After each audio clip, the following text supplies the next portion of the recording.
Introduction to geodesic domes. Imagine a building that looks like it's straight out of a sci-fi movie. Round, futuristic, and incredibly strong. That's a geodesic dome. These domes aren't just cool to look at. They're also super efficient, used for everything from homes to greenhouses, and even in space exploration. Today I'm going to take you through the story of geodesic domes, who invented them, why they're so amazing, what they look like, and how they've evolved over time. Let's start with a bit of history. The first geodesic dome was likely designed by a German engineer named Walther Bauerfeld in 1919. He worked for a company called Carl Zeiss Jana, which made optical equipment, and he needed a special structure to house a planetarium projector. So he came up with the dome, but it was an American inventor, Buckminster Fuller, who really made geodesic domes famous in the 1950s and 1960s. Fuller was all about sustainable architecture. He wanted to do more with less. His designs were used in iconic projects like the U.S. Pavilion at the 1967 Montreal Expo, which is still standing today as the Montreal Biosphere. So why are geodesic domes so special? Well, they have a bunch of scientific advantages. Structural strength. The secret is in the triangular framework. Those triangles spread out any force or pressure evenly across the entire structure. That means they can handle strong winds, heavy snow, and even earthquakes without collapsing. Energy efficiency. The dome's round shape is perfect for insulation, keeping the inside temperature steady so you don't need as much heating or cooling. In fact, studies show they use about 30% less energy than regular buildings. You can cover a large space with fewer materials than a traditional building, which saves money and is better for the environment. Natural light. The curved shape allows sunlight to pour in from all directions, so you don't need as many lights on during the day. That's another way they save energy. Shape and design. What do these domes look like?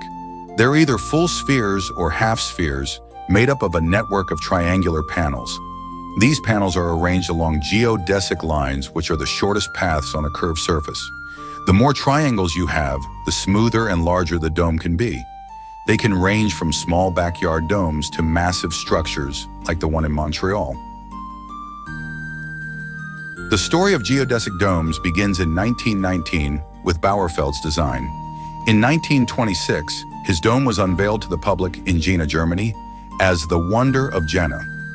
Fast forward to the late 1940s, Buckminster Fuller started experimenting with the idea at a college in North Carolina. In 1953, he and his artist friend Kenneth Snelson, along with some students, built the first geodesic dome in Woods Hole, Massachusetts. The 1960s and 1970s were the golden age for geodesic domes in the U.S.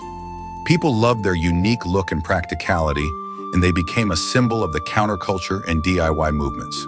The Montreal Expo Dome is probably the most famous example. And here's something cool. NASA is even looking into using geodesic domes for bases on the Moon and Mars. That's how durable and efficient they are. To really understand why geodesic domes are better, let's compare them to traditional buildings. Structural strength. Traditional buildings rely on vertical supports and can be weaker in extreme weather. Geodesic domes, with their triangular framework, spread out stress and can handle hurricanes or heavy snow. Energy efficiency. Traditional buildings with flat surfaces cost more to heat and cool. Domes use about 30% less energy thanks to better insulation and airflow. Material use. Traditional buildings need more materials for the same space. Domes use about 25% less material, saving money in the environment. Light utilization. Traditional buildings have corners that create shadows, but domes let light in from all sides, reducing the need for artificial lighting. Construction speed. Traditional buildings take longer to construct and require more labor. Domes can be assembled quickly, especially with prefab kits. This comparison shows why geodesic domes are becoming more popular for sustainable and resilient architecture.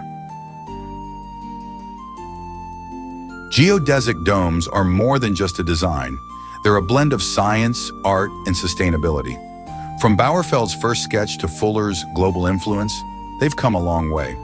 Today, they're used for eco-friendly homes, event spaces, and even potential space habitats. As of 2025, with research into advanced materials and biomimicry, the future looks even brighter. So next time you see a geodesic dome, remember, you're not just looking at a building, you're looking at the future of architecture.